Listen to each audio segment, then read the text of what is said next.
You are listening to the ReRACEables Podcast.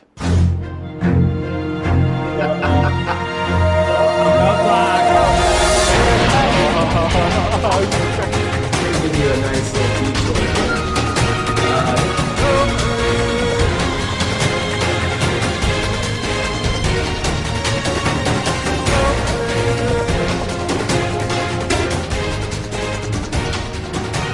Good evening and welcome to the ReRACEables Podcast. I'm your host, Tom, joined tonight by Nicole. Welcome in, Nicole. Hello. We are here to recap Season 37, Episode 5 of The Amazing Race. And this episode is really about one thing. A loss. What do you mean? A loss of the best team of the season. Yeah, we're going to get to that. So this episode is really about two things. Yes, a loss of our favorite team, I think we can say. In general, the best team. Yeah, Scott and Lori, shout out Scott and Lori. Devastated to see them get eliminated. Devastated. And number two, which set up number one, which was the first ever live double U-turn vote. Let's start at the vote because it set the whole episode up. We had thoughts coming into this episode. How would they set it up? Where would they put it within the leg? What's the strategy involved? We all said you had to knock somebody out, whoever's in last place, target the weakest team, blah, blah, blah. And guess what? All of it went out the window. Yeah. Because Phil pulled a little fast one on us, right smack in the beginning of the episode to start it all off. Your thoughts on having the U-turn vote at the very beginning? I think it was strategic on the producer's part because it didn't allow for strategy in that, you just knock out whoever's in last place. It became more personal. And I think that's what they were going for. They wanted to see who was going to seek revenge, who had an alliance, who has something against another team. And that's what they were fishing for. And for that, I appreciate it. The biggest thing was the social strategy came front and center. There was no easy way out, target the team at the back. It was, who are you going to target? Tell us why. And we're going to penalize them right off the bat. And you're going to reveal something in this vote. And that's what happened. And something else that I liked about this U-turn was that it was two teams being U-turned, Yes. Not just one. Because if it was just the one, then it's like, you already know they're going to be most likely going to be the team that's out. At least they have a fighting chance if they're up against another team that's U-turned at that same point.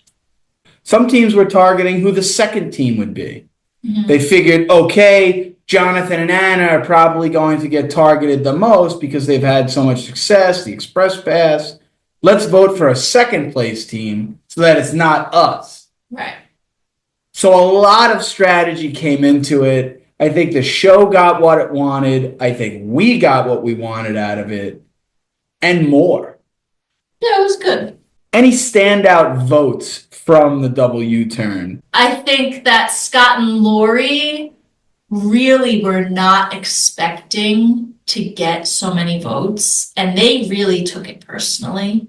I think the biggest reaction was when the gamers voted for them. Yeah, Carson and Jack. They really felt like they had a good thing going with them, and then boom. They made that little agreement right before. And it was just, we're not No friends. hard feelings. We're not friends anymore. Yeah.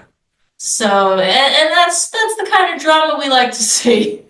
Yeah, absolutely. To build on that was Mark's comments after they voted for Scott and Lori also. Brett and Mark, especially Mark, who was the talker of that team in that moment, they're playing a totally different game. Yeah. They're used to this. They want this. They love this. You even heard him before the vote. This is going to be crazy. All that. Like, he was all about it. Mm-hmm. Scott and Lori, that's not what they signed up for. No. They did not sign up to get targeted. They did not sign up to get double U-turn live vote. They did not at one moment, and I believe them. Like, they genuinely didn't believe that they were this large threat. And I think another reason they were so shocked to be targeted was because where they're from, most likely, I think they're just used to people being nice. And they're nice to people, and so people are nice back. And the fact that like their own friends were turning on them, it was like they couldn't believe it. They couldn't accept it. And then once it happened, it was like, all right, well, these people are all dead to us. I said it when we watched it. I've been saying it since we've watched it. I just don't think they signed up for the Amazing Race this version. I think they wanted to run their race and they were hoping for first places and they wanted to be competitive and they were going to run their race and make their kids proud. They didn't sign up for this. No. This is like CBS experimenting and tinkering with other reality shows like a Survivor and sprinkling some elements of drama and social strategy and a greater experiment into the Amazing Race. But to this point, the Amazing Race is like this wholesome thing, this wholesome race where the fastest team, yeah, they win, but everybody gets along for the most part, and it's a big family and kumbaya. That was not the feeling. I think this game has changed. I think this season changed, and maybe the show changed in that vote. Have we finally reached new era Amazing Race? I think so. I wonder if there was a meeting between Survivor people, producers, showrunners, etc., and the Amazing Race. Or if they're watching each other's programming and the Amazing Race people said, you know what? We need to revamp. We need to rebirth the show. We need a new era. I think you're right, Nicole. Thank you. Yeah. Yeah. And it's going to totally detonate everyone's expectation going into the race. Ultimately, I think we're still figuring it out. This setup right at the beginning, equalized. Now let's have the vote right from the start. Set up the final part of the episode to be competitive, those two teams who had to do the double U-turn. Because it was right at the beginning, you could target the strong teams, which is something you, Josh, and I never would have thought to do. Last thing about the double U-turn vote, we had some predictions about what the strategy should be. We were wrong. Now that we saw how it kind of played out, Nicole, what would your strategy have been? Knowing that everyone was equalized, Yep. I would definitely target Jonathan and Hannah because I would have predicted that they would crumble under pressure. And I just want to, if there's already bad vibes towards that team, you're not putting a new target on someone else for no reason. There's already a target on them, pile it on. I think my argument would have been for Jonathan and Anna also, but for a different reason. I think following the driver's seat, which they had the power and they had the ability to use the power, I think it was a chance to really build an alliance with other teams and target one team. Like Carson and Jack would have been playing the social strategy game of anybody but us. Let's keep all the vibes good. And let's target the obvious target, the team who had the most power, who's had the most success, and who did some teams dirty with the 25-pound slap on the back in the previous leg. I think Jonathan and Anna had to be the choice. So, having said that, let's go to the second main point here. We lose Scott and Lori. Oh, The parents of 8 boys from Salt Lake City. they felt like the 8 sons voted against them. Brutal. So brutal. Why do you hate losing Scott and Lori? They were the lifeblood of this season. They brought spunk. They brought authenticity. Yes. They brought age. They just perseverance. They showed you what it's like to work as a team. They are the antithesis of John and Anna. Oh, we're going to get to them, but. And I hate that they lost to them. I know. That's the worst way for them to get out. I know it's good to have kind of a villain, air quotes, with Jonathan and Anna. They've had a lot of success. Their relationship is very rocky. And to lose Scott and Lori, wholesome, proud of each other. Like I said at the beginning in the Power Rankings podcast, like, how do they do pizzas? Let alone anything else in life. Like, let alone, I don't know, lose 100 pounds, shout out Scott, or 75 pounds, shout out Lori. Like, how did they do that? How did they do anything with the responsibilities of 8 kids? Well, that's the thing. They could do anything. And that's why I love this team. Because they have each other. And that's the biggest thing. There is no relationship remaining in the race that's like them. The most connective tissue for any married couple above 40 person watching the show, and there's a lot that's lost in them going out. The fact that they were such a strong team, they had finished first in a leg, they were having so much success. We kind of were along for the ride with them in the, I can't believe how well they're doing, but I'm loving it. Their spirit, the way they communicated, and we just lose that. It's such a, You got to get them for an interview. Yeah. Scott and Lori, if you'd love to come on the podcast, we'd love to have you and talk to you about your experience. We were totally rooting for you. Okay, moving on. We said this last week that the legs of The Amazing Race season 37 have been amazing. Hong Kong, Tokyo, Osaka, and now Bali, Indonesia. Now we're in Pantai Pandawa, a beach city. I want to go there so badly. And this episode, I'll do everything in this episode and have a great time. I can't wait to go to Bali. It looked great. Looked like our kind of place. You got monkey village, you got beach, you got surfing. What more could you want? It's just beautiful television, aesthetically pleasing. It looks like an amazing place for anybody to travel to. Cutting up coconuts, drinking out of them, getting a surf lesson, being on a beach in beautiful Bali. Oh my gosh, like, this could have easily have been a reward for winning a leg, like 5 nights in Bali. Thank you, Expedia Cash. Shout out Expedia.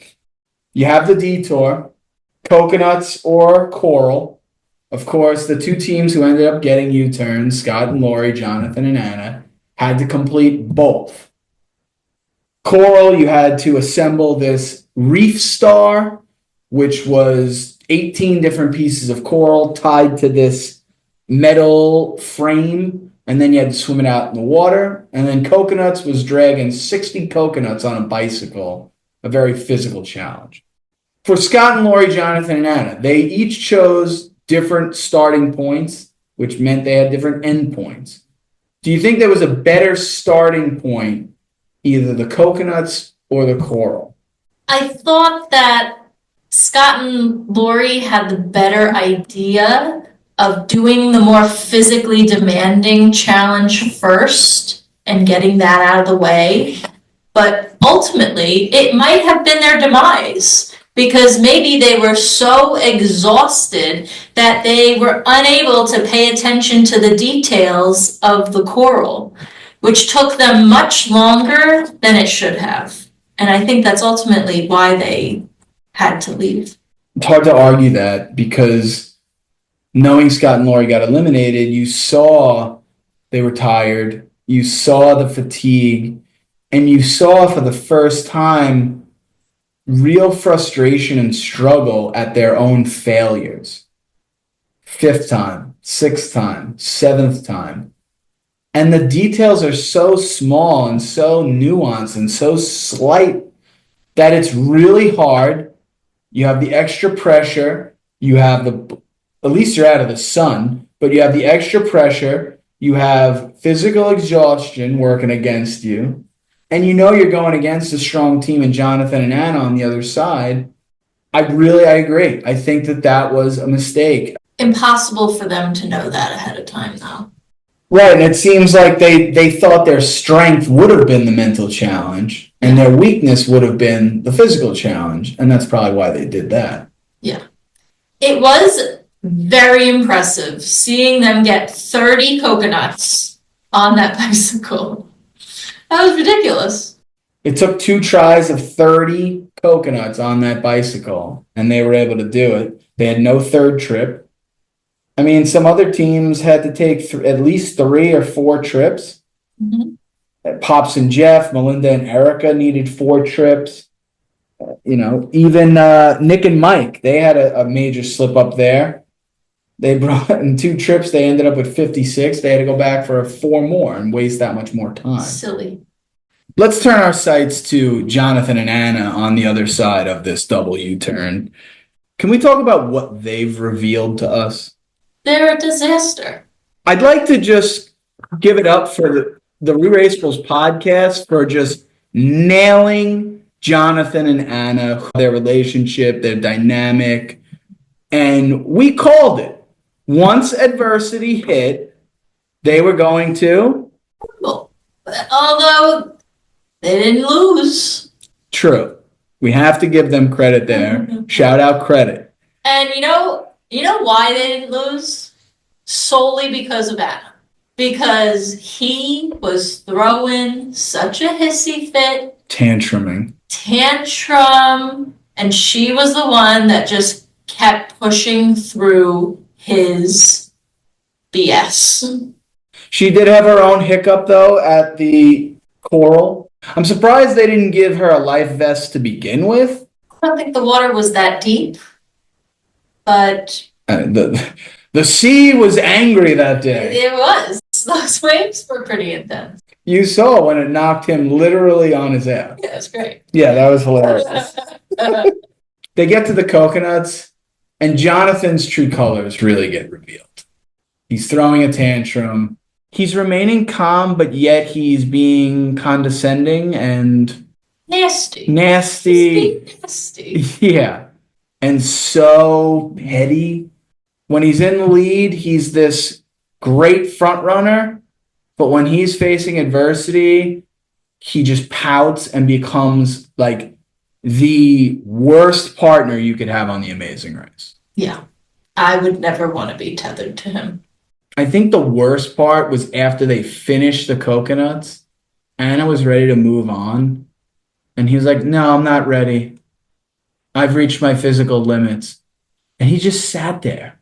Yeah, it was horrible. Or how about when he just sat there on that ledge. He gets the envelope and he's holding it in his hand, and Anna tries to take it from him, and he pulls his hand away. Oh. That was cringeworthy.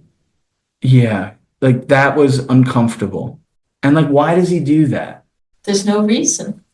He's just nasty. He just needs control. I don't know. He needs to just tantrum. Once they faced a challenge in the race and had their backs against the wall, we were going to see that side. Yeah. Prediction for them going forward? They're not going to win.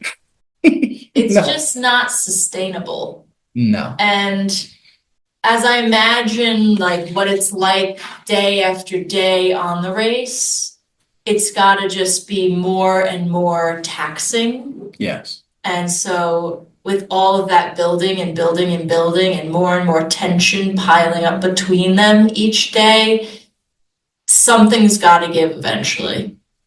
They're kind of like the wounded duck. And so in the social strategy of the game, why would they target somebody else at this point? It doesn't make sense. So if there is some other twist, and there will be, it's going to be them. Before we get to the power rankings, congrats to Brett and Mark. my number one team on getting their first win, coming into their own in the race. I think that's stride. I think so. Let's not forget the music drum challenge in Tokyo. They deserve to win. Yeah. They're a great team. Right. They're the kind of team that they come out with things that, oh, of course he used to surf growing up. Yeah. Like, okay. Right. Once the board went in the water, Brett was just, it was the same when he went up that tree in Hong Kong. Right. Like, they're the kind natural. of couple that who Greg and John. Yes. It reminds me of them, where it was just, it doesn't matter what the challenge is, one of them used to do something related to that challenge. And it's the most obscure thing, but it doesn't matter. Yeah, I studied abroad in France and lived with a family and learned French. And we actually went to these French restaurants. Remember the French restaurant thing? Yeah. Yeah. Brett and Mark are playing Slumdog Amazing Race at this point. Yes. Even going back to the drum one, Mark's level of empathy and composure to handle Ernest's failures. Yeah. Like, could you imagine if that was Jonathan? Oh, it would never have gone the way it did. Look, I think Carson and Jack are a very strong team. Alyssa and Josiah are right there in that hovering in the top three. But Brett and Mark, I think this was their statement. They're here. They're a real team. They can win. And I think that this was the first step, really, in the competitors. Let's go to our power rankings after 5 episodes. A little shakeup in the power rankings. Josh had Scott and Lori in 11th. I had them 6th, and you had them 4th. We liked them a lot more than Josh did.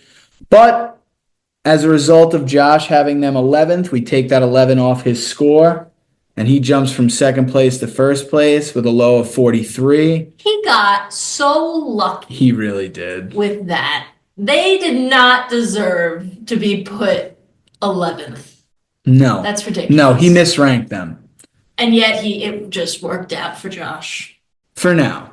We each have some people we may have misranked that we're hoping to come off the board. But for now, Josh is in the lead. Nicole, a distant 3rd. It's not good.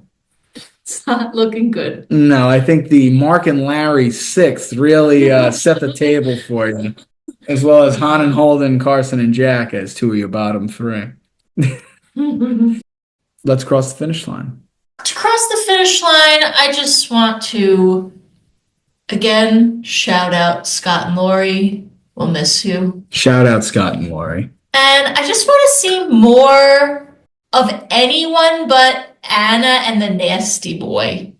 Like, can we get more Pops and Jeff? Yeah. Can we get more Melinda Erica. and Erica? I feel like we need to know more about these other teams. Han and Holden, maybe even. Alyssa and Josiah, a great team. Let's learn more. I want to see more of their strategy, more of their dynamic. How do they work through things? I need more. I appreciate the drama, Amazing Race, but I'd like to get a little positivity going here. I'll cross the finish line and talk about the teaser for next week. I mean, we're going to Dubai. We're doing camel riding. We're skydiving. The fast forward is back. We're surfing more. Like, every leg has been amazing. Travel, window into this place. I am just so excited to go and see Dubai and what they're going to do. And for the 6th time, I want to just take an inventory of what these teams did on the race and book my next travel vacation. I have a feeling that's exactly what we're going to feel at the end of the Dubai episode. Finally, of course, the biggest piece that I'm excited for is the fast forward. Somebody's going to go for it. Somebody's going to win it. Somebody's going to go right to the pit stop and win first place. I hope, to go back to your point, Nicole, that it's not Jonathan and Anna. Anybody but them. Do you think she'll shave her head? I don't. If it was that one again, and he's already bald, and he wouldn't have to do it. That would make me so mad. Right. Or if that was it and Pops and Jeff, like, no. Who knows? It could be, maybe it's the skydiving. Maybe it's. We saw a fast car. The point is, the fast forward creates drama. The fast forward creates tension. The fast forward creates excitement. Fast forward also is a throwback to the early seasons of the show, where they used to have fast forwards every episode. I love the fast forward. I'm excited to see how it plays into this episode. And I'm just so excited for Dubai. This season is awesome. Bye-bye. We will be back next week to discuss season 37, episode 6, the Dubai episode. If you haven't already, be sure to like, follow, and subscribe on my Instagram at Tribal Council Blog or my YouTube channel at Tribal Council Blog. Check those out. Listen to all the previous podcasts of this season and previous seasons at my YouTube channel, again, at Tribal Council Blog. And lastly, be sure to check out tribalcouncilblog.com for all Survivor 48 blogs. We're up to episode 7 this coming Wednesday. So check all that out. And thank you for joining us here on the ReRACEables Podcast. And we will see you next week right here on the ReRACEables Podcast. See you then.